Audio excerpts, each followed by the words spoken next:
We will be moving to our next session with Dr. Jean Raphael for a panel on the political patient. So I'm turning over the virtual floor to you, Dr. Raphael.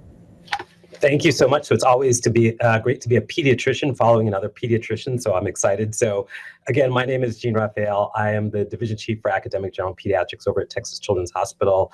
I am the Director of the Center for Child Health Policy and Advocacy here as well. So this is going to be a great transition going from what's going on in the total political landscape to what goes on at the level of patients. So the title of our session is called The Political Patient. And just to give you a little bit of background of what that looks like, I see it breaking down into three different categories. One is where patients may insert their personal political views into the patient-physician interaction. So they may say that I'm not doing this because I don't believe in it for whatever reasons, doesn't fit my politics. So that's one. I think the second way that politics may enter the patient-physician interaction is they may actually see us as physicians or different types of care providers as carrying out a political agenda. So they may say, for example, as a pediatrician, I may hear a patient say, you're only doing this because the government is telling you to do this. I don't want to do it, but this is what you're telling us to do because you're part of this political operation.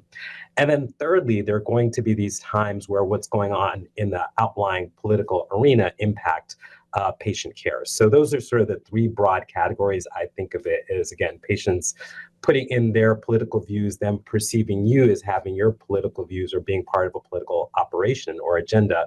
And thirdly, just the nature of politics in general impacting patient care. So that's the focus of our session. And we're going to be joined by three wonderful Baylor faculty. We're going to allow them to introduce themselves. So Dr. April Adams, Dr. Joe Cass, and Dr. Susan Rain. So let's start with Dr. Adams. Hello. And again, just brief introductions. Yeah. Hi, I'm April Adams. I am in the Department of OBGYN and Human and Molecular Genetics, and I practice as a maternal fetal medicine physician here at Baylor. Joe Cass.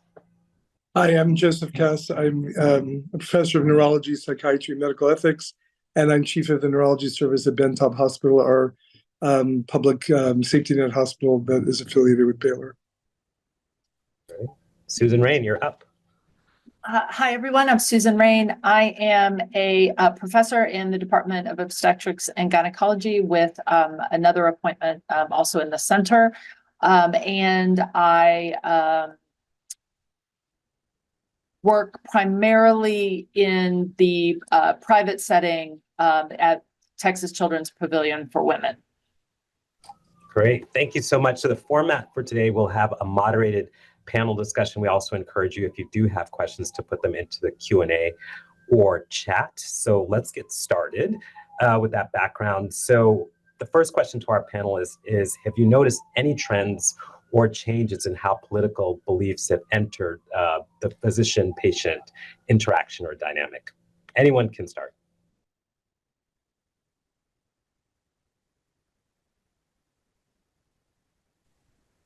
I'll start, I guess. So as somebody who works in the safety net hospital system, I haven't really noticed so much politics when people are coming in with a neurological deficit. Maybe they're in pretty bad shape often, right? And so their focus is on getting better and understanding very much what's going on with them, and then the impact they'll have on their lives, obviously, in terms of functional status. We don't deal with vaccinations. We don't deal with a lot of hot button issues where government policy, at least initially, becomes an issue. Where we intersect, of course, is with disability issues afterwards, and with access to care, without a doubt. Although people in our system, I think, feel relatively, in a safety net system, the way it's been constructed in Houston, for certain people who are very poor, actually there are a lot of resources for them. And for people with insurance, but there's a whole group of people that have no insurance but aren't poor enough to benefit from our Gold Card system, our county-driven healthcare system, which is its own little socialized medicine system. And so those people fall in this big donut hole. But I've never encountered somebody making political discussions. The one fear that comes up is we do serve a reasonable number of undocumented patients. And so there's always that discussion about how do you dance around that question without making them seem like you're asking about just about what resources they're entitled to, right? They can get, if they qualify economically for Gold Card, they can still get all those services, but trying to figure out what's their life going to be like after their stroke, for example, if they're alone in the United States. I mean, there are things around that where immigration policy impacts, but not because a patient's coming to me directly saying, I'm not going to do something. It's just, I know that because of X, Y, and Z, they can't get what they need in order and to live, anything close to the life they lived before. So. I would say that I think most people, April and I are both obstetricians, and I think that most people would think that our immediate answer to that question would be about abortion as in a banned state.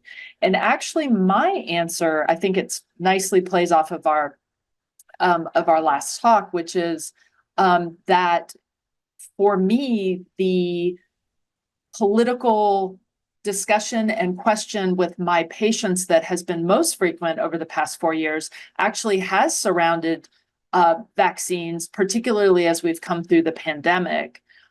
It began, I think we saw less of it than probably you did on the pediatric side prior to COVID. And then once we hit the pandemic and vaccine became such a discussion, then I have seen a massive shift, first of all, in that whole arena and having to educate and discuss what it means to have a rapidly approved vaccine and all of these other issues. Then now it seems to be trickling down. I feel that we're seeing more, not sure what term we're supposed to be using now, but I'll still call it vaccine hesitancy among pregnant women that has come out in ways I've never seen before. For instance, there are women now, many women who are refusing to have RhoGAM, which has never been something that's come up for me in practice before, or maybe very, very rarely, occasionally in the past 20 years. So that's where I would say I've actually experienced the most intense discussions with my patients. Yeah, I would absolutely agree with that. I think that it is the one area in pregnancy, I think, that we spend the most time talking about with patients. We talk about and offer really, really complex interventions sometimes, but vaccines tend to be that area that people have a lot of opinions that they're bringing in from outside. And I think one of the difficult things too is that from the physician perspective, people have different feelings about each individual vaccine, and it does ebb and flow depending on what the media is saying about that vaccine. So the COVID vaccine was very big and, lots of contention around that. And so lots of people didn't want it. But at the same time, they would still take the other vaccines we were offering in pregnancy, even though our rationale was the same, right, for maternal and fetal benefit. And so I think that that's always the complicated thing, is trying to meet your patients at this place where it's like, okay, this isn't rational in my mind, but I have to get to this rational point with you, since, this is what the information you're bringing to me from your experience prior to getting to this clinic visit. Susan and April, I want to follow up on this whole vaccine discussion. So when patients refuse a particular vaccine or vaccines in whole, are they saying why? Are they giving, is it their politics? Is it they feel like there's science lacking, or what are they telling you in real time? I've run into it's across the spectrum, frankly, because no two patients are alike and no two are coming from the same place. And one of the wonderful things about I used to work quite a bit at Ben Taub as a younger faculty member, and now I transitioned really exclusively over into the private practice environment. But one of the wonderful things about that has been that we take all payers, including Medicaid. So I have patients that cross the spectrum, all political views, all races, ethnicities. So it's really great to have this diversity, but it does also mean that we have so many different reasons that people come up with. And what I find actually primarily is a lack of understanding based on what they hear in the media, right? So I don't think that surprises any of us. It's what we frequently find when we have misunderstandings or disagreements with friends, colleagues, family, whomever it may be. So education's been key. For many of these women, I find that because they're operating from a lack of information, and if you can simply educate them as to what is actually factually true and why it's beneficial to them and to their unborn child, then they are very receptive. I have encountered the people that do, the women who do have told me, I've been told once or twice that I am a part of the machine, right? That is pushing this agenda. That's very uncommon in my experience, though. And it's actually not said or directed at me with any type of animosity, because they're obviously there getting care from me, but just telling me that I clearly believe what everyone else believes. I've been brainwashed into this, into this science viewpoint. So that's interesting and can be actually kind of a fun conversation to have with them. Actually, I've found my patients are really engaging around it. I think the most difficult one for me actually in this conversation is when women or their family, whomever may be with them, come to me telling me how their cousin knows that this is true, or their grandmother has said that this is absolutely the way it is. And some of the questions that I learned to ask, because I've asked, well, what is that person's background? How have they experienced this? Because until you understand where that perspective's coming from, you can't do anything to help potentially modify that viewpoint, or even just to have people further open to a discussion, even if we never get to the point where the vaccine that I'm recommending is actually given. Because I think ultimately what this comes down to is trust in the physician-patient relationship. And if we don't have trust with one another, if they don't believe that I'm telling them things that are safe and healthy for them and their child, then we're not going to get anywhere in this entire process, including up to and through labor and delivery. So it's really key to be open to those conversations and to not react to them. And I'll just finish that by saying, by 2021, the exhaustion level for me of talking about, particularly getting any of the COVID vaccines or boosters, it was exhausting because these conversations with one patient maybe need to happen 4 or 5 times. And when you multiply that by the number of patients you see in a week, it's exhausting, but it's also so important. So that's I think probably my perspective on that. And April, how about you? Yeah, I think that one of the tricky things, when you kind of bring up trust and how do we combat what people are coming in with, the information they're coming to us with. And, I also spend most of my time at Bentop, and sometimes I'm only meeting a patient maybe once or twice. And so developing that trust in a short period of time can be difficult.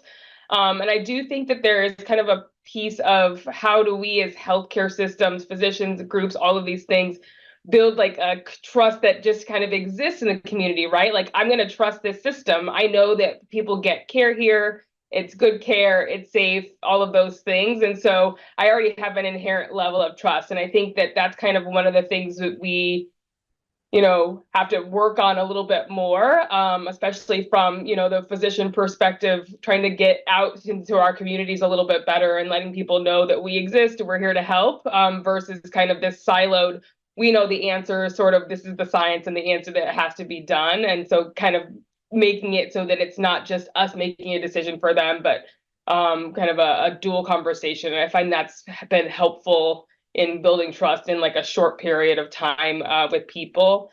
I did see in the chat about the conversation about social media, and I do think that's a place where probably physicians are not quite as well represented, and people do get a lot of information from that. And so we probably need to be better represented in those kinds of forums so that people see us out there as well and kind of balance some of the information they're getting before they come to their clinic visits. But, work to be done, I suppose.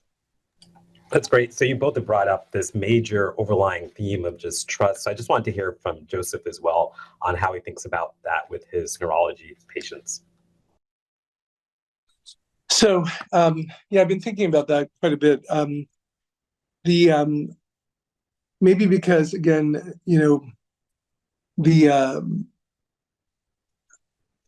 generally my interactions don't trigger like hot button political talk, issues like that. But there's definitely, I mean, they're always, the trust issue comes down to forming those relationships, and I think trusting whether the system that you've entered actually is one that you've heard good things about or has a reputation for actually taking care of you. So that's initially there.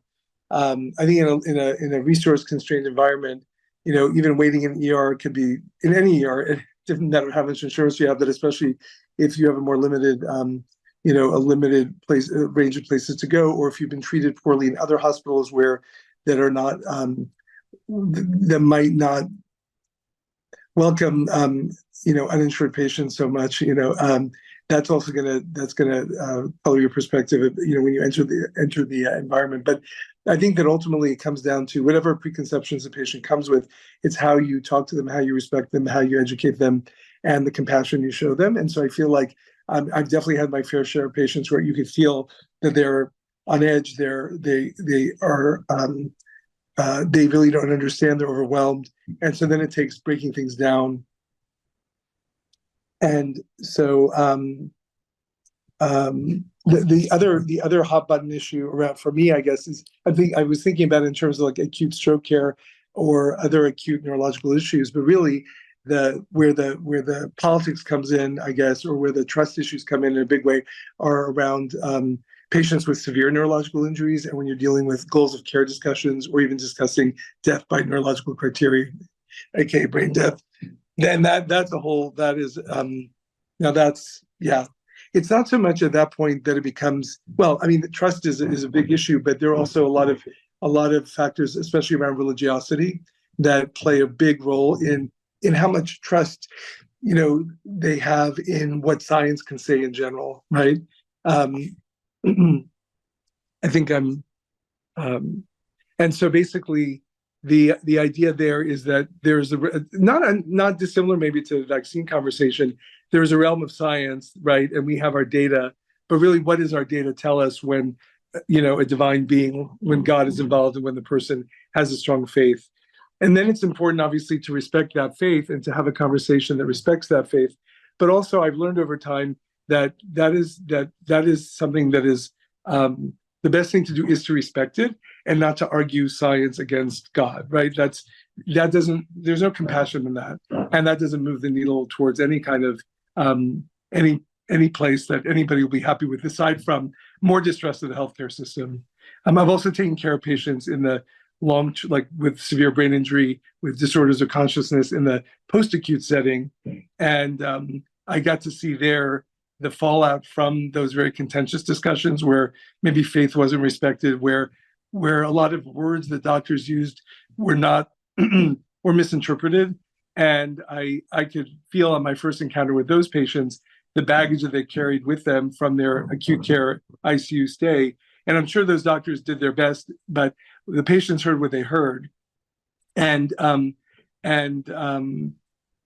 so part of my job there was to basically tell them, from moment one that we're on the same team. We want what's best for your loved one.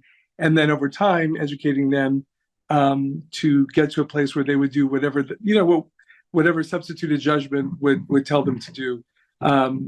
And that wasn't something that they could always do in the acute care setting. But yeah, the science-faith conflict is there very palpably. Thank you, Joe. Joe, are you able to turn on your camera? Oh, there you are. Yeah. It's been on, I think. No, it was on. Sorry. No, it's good to see your face, though. Yeah. So I want to pivot a little bit in the sense that we've talked about, where the patient infuses their politics or they project politics onto you as the provider. I want to go into a little bit more about when there's the overlying political environment or legislation at play that impacts the interactions between the clinician, provider, whatever you want to call it, and the patient. So example I always think of that I saw years ago in my practice where there was a family that came in that was uninsured. They wanted to be self-pay. And they said the reason they wanted to be self-pay was there were concerns about immigration. And then if they got health insurance, then, information from our clinic would go somewhere else, be used against them, public charge, all of those things. So can you all talk about those aspects of politics entering the clinician-patient interaction, or just healthcare in general? Because there are these times where there is actual legislation in place, or just the potential of legislation to impact care. And I think all of you can speak to that. One of the experiences that I had sort of immediately post the Dobbs v. Jackson decision was a woman who came to the hospital hemorrhaging, not doing well at all, who essentially we were emergently going to take her to the operating room no matter what, with her consent, because it was necessary to save her life. She was miscarrying, so she was having a spontaneous abortion, but it was incomplete. And so she needed to go to the operating room and have a DNC to immediately stop her bleeding. And when it came to taking a history, which we all know how important that piece of it is, she wouldn't give it. And it was so challenging. She had a friend there as well who just would continue to look at her, and the lack of speaking spoke volumes. And we could guess what had happened, and we assumed and were later correct that she had taken a friend's misoprostol at home, and was terrified, just absolutely terrified to tell us that. And she didn't know what would happen to her. Were we going to report her? Would it impact our care of her? There were so many layers. And it was my first real experience with that level of trauma to a patient, through complete uncertainty of who to trust, who to talk to. And we were really lucky that we were able to pretty quickly sense what was happening, and to be able to assure her that we were there to care for her, and that nothing that had gone before her walking into the hospital mattered at all to us, and all we cared about was making sure she was all right in the moment. And she did open up eventually and share with us what had happened, and it just was so it really affected all of us who were involved in her care. So I think that's when you asked that question, that was I thought of her immediately, because it was so chilling, that effect. I'm sure Dr. Adams has had many similar types of experiences.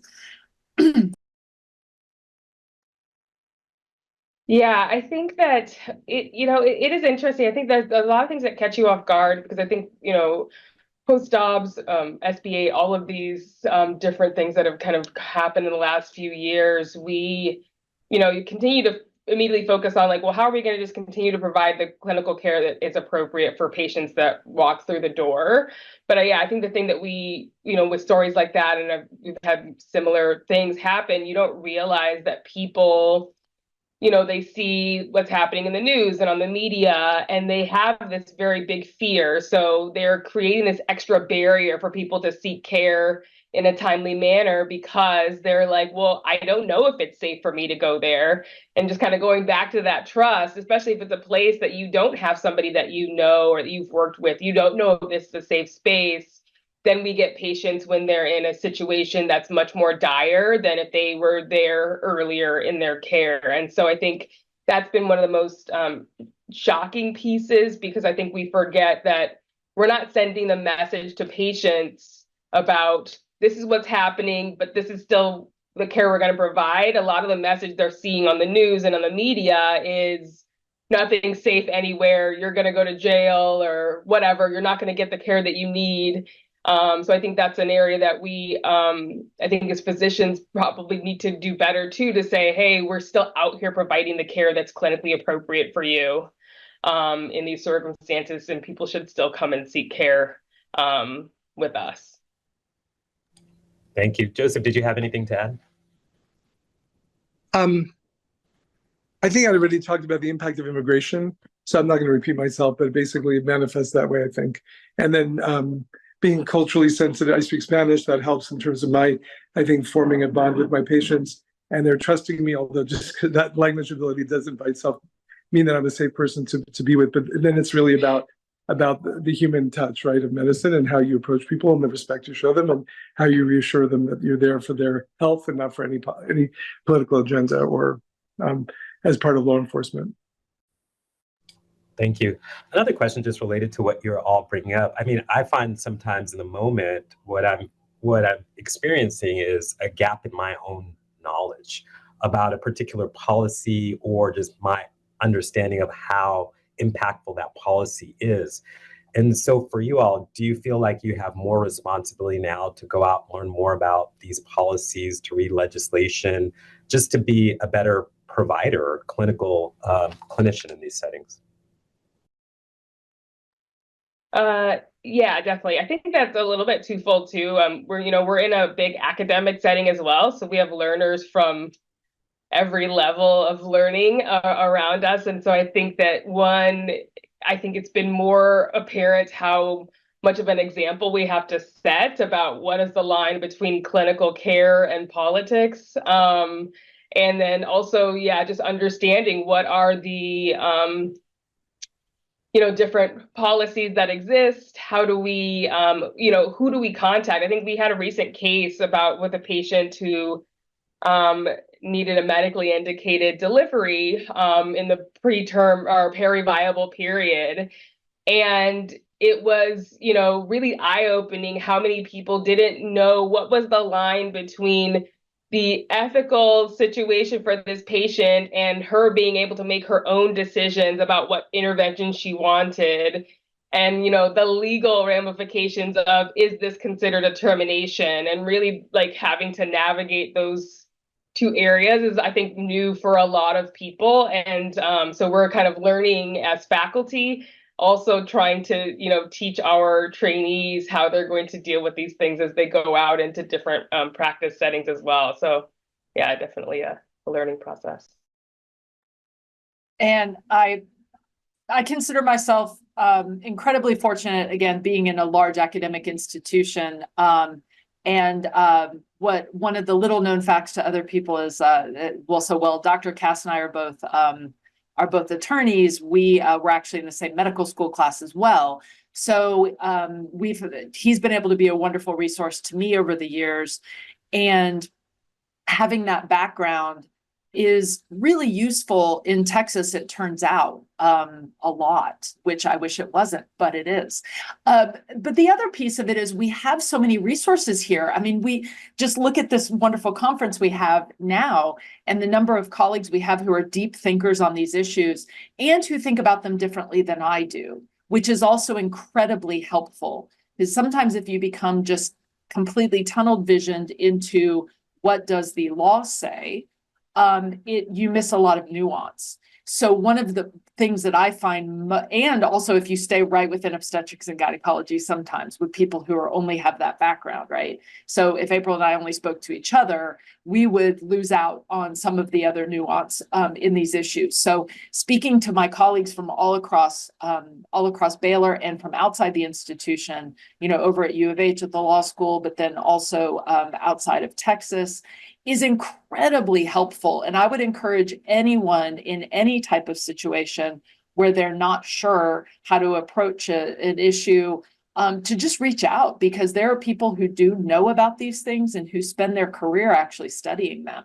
And it's wonderful. And we should all take advantage of the fact that we're here and there's 4,500 faculty, probably many of whom have an expertise in the area. So I would agree completely with Dr. Adams. We are incredibly fortunate to be where we are. So.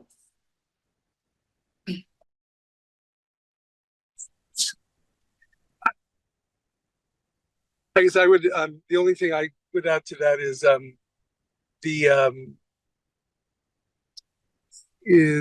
Well, actually, nothing to add. I mean, it's correct. It's the idea that there's expertise. There are people that you can call in to help. For me and my job with end of life issues and ethical issues, there is also being comfortable as part of your own medical competency with the legal and ethical issues.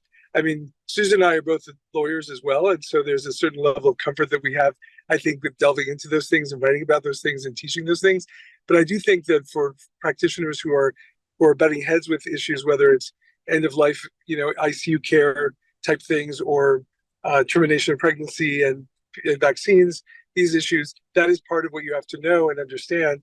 But also sometimes, I think Susan was saying this in maybe a slightly different way. I think doctors get scared of law, right? And they are very, and so they don't understand how to grapple with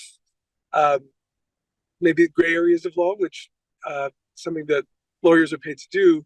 But I think that remembering that there is a community, and for people who are not part of a academic center, even in their own local communities, through organized medicine, through their societies, there are going to be people that they could draw on to ask questions, because it's not always a risk kind of a risk management issue. It's a broader issue that really affects the way you practice. So you all are great so far because you're actually answering a lot of the chat questions in real time with easy flows. So I did want to amplify what April had mentioned earlier on learners. And I think this also addresses a question or highlights a question by Mary Brandt. How do you model to learners in these situations? Because our knowledge may be limited. Their knowledge is limited as well, even more so because they may not have time to do the types of research that we can on these topics. They don't see it consistently as they may be rotating through different clinical settings. So how do you model for your trainees? I'll speak for myself. I'm sorry, I'm in the back of a car on the way to the airport, so that's why I have the seatbelt on, and I've been my connectivity might be a lot. Picking my daughter up from college and bringing her home, so I multitasking, as we all have to do. So I appreciate your putting up with that. But so for me, it's an explicit part of my teaching, right? Is discussing that. Again, I have the background that makes that part of what I care about. But I do think that's what my point was, that it is something that you butt heads with in your practice. It is something you need to actually explicitly talk to your learners about and show how you engage with that, and how do you keep up with it, and what kind of what resources there are. And it's like so many other, it's like a clinical question of medicine. It's really no different, I feel like, modeling when there's uncertainty. How do you deal with clinical uncertainty? The same thing goes with policy, with law, right? How do you deal with that? You ask for a consult, you look at the literature, you try to figure out what the best information, the best sources are. And if you're lucky enough to be in a center where you have direct access to people in the know, then you actually model that too, that process of, you're not omniscient and you're definitely not omnipotent. So how do you and then you advocate it, for what's best for your patient, and you demonstrate that advocacy again, and you're explicit about it with your learners, so they see a blueprint for that in their own practice. Yeah, I definitely agree with that process. Like, especially, we're here, we're very fortunate. We can get all of these consults and ask the right opinions. So we, do a lot of multidisciplinary team meetings when we have complex decisions to make, especially if there's time to do that. In some situations, there's less time to do some of that kind of consultation. But I think the thing we always go back to for our trainees and in teaching them is, the basics of shared decision making, right? And kind of always remembering that. I think sometimes we get lost in like, well, this is the rule, this is the law, this is what we have to do. But I think we always have to remember that, patients have choices, they have voices in this process. And so kind of going back to, okay, we're making this clinical assessment, which is what we do. And then we're presenting to that patient and trying to figure out how that's going to align with the values, the goals, or whatever it is that they want out of this health outcome. And so I think those are kind of the principles we fall back on a lot. And I would say that one of the things that I think that I tend to bring to our residents and medical students when they're with us, but I think this goes along with something that I think we all try to teach every day for as long as we've been educators, which is never, ever be afraid to ask a question and never, ever be afraid to go to someone who you know has more expertise in the area, right? So sometimes they can be intimidated. They cannot want to do that. The other way that I think within, especially my department, that we're very fortunate is in both of our, well, we have multiple places, but in our two primary obstetric locations, we have experts in the field. So we always have someone available that can help them work through. And when my partners are on call, I frequently will get text messages or calls from them as well to ask me details in case they're not sure. And so I think that that's great that we have, I think probably Dr. Adams has done this as well. So I'm going to just sort of speak for all of us, but we've always told them, please reach out at any point. Don't hesitate. We want you to be empowered with the knowledge, and we don't want you to be afraid. That is one of my biggest messages to them. Do what's right, work within your guidelines to take the best care of your patient you can possibly, best patient care always. And that should not be dictated by fear. It should be dictated by an informed process. So I think that's the real key, is just these open conversations, and that they are not political. It's the other thing I try to bring to them. This is factual. This is not a conversation about what you believe or I believe, or whether the Texas Senate is right or wrong. What happened? It doesn't matter. We're working within the parameters we need to work within to take care of our patients. So I think that that's helpful to them to take some of the weight away from it, and to hopefully bring down the fear level a little. But ultimately, the reality is, people in Texas, whether you're a patient, you're a woman, you have a woman in your life, you are a practicing physician, you are anyone in a banned state, people are fearful and will continue to be fearful. So we're just going to have to do the best that we can, and educate, and just bringing this all the way back to vaccines. That's also where you just see that is also an incredibly political issue, and education is the key to our patients. And I'm so glad that actually Dr. Hotez is going to be up next, because no one can speak to that issue better than he can. So I think just communication at all levels with all parties could not be any more important than it is in 2024 and going forward. We just have to have open, honest, productive conversations. Thank you. So I think you've all provided some phenomenal information in terms of just sort of the one-on-one interactions, how to incorporate trainees into all of this. So just going back to the global as we get ready to conclude, what do we need to do as a workforce, as a group of colleagues, to engage the public so that we can regain that trust that seems like it's been lost, and also the fear? All of it sort of intercalates together. But what do you all think, just as your last comments, how do we do it? Is it social media? I know someone in the chat had mentioned it. Is it other ways? How do we reestablish that trust?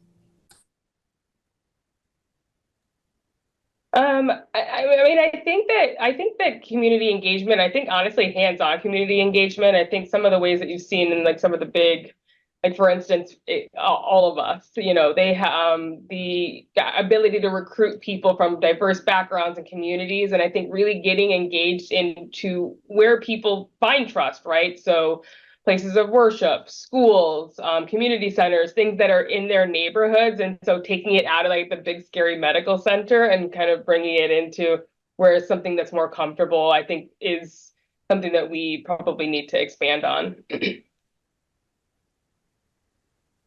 I would say also, one of the real ways that we can start of getting back to this trustful relationship with our patients is to take care of each other. the burnout is real. I don't like that word, but since we use it as shorthand, I'm going to use it. Especially within, if you guys have friends, colleagues who are engaged in women's healthcare, I will put in a plea for all in that area. People are exhausted, absolutely exhausted. They are scared, they are frustrated, they are leaving states, they are leaving the practice of medicine.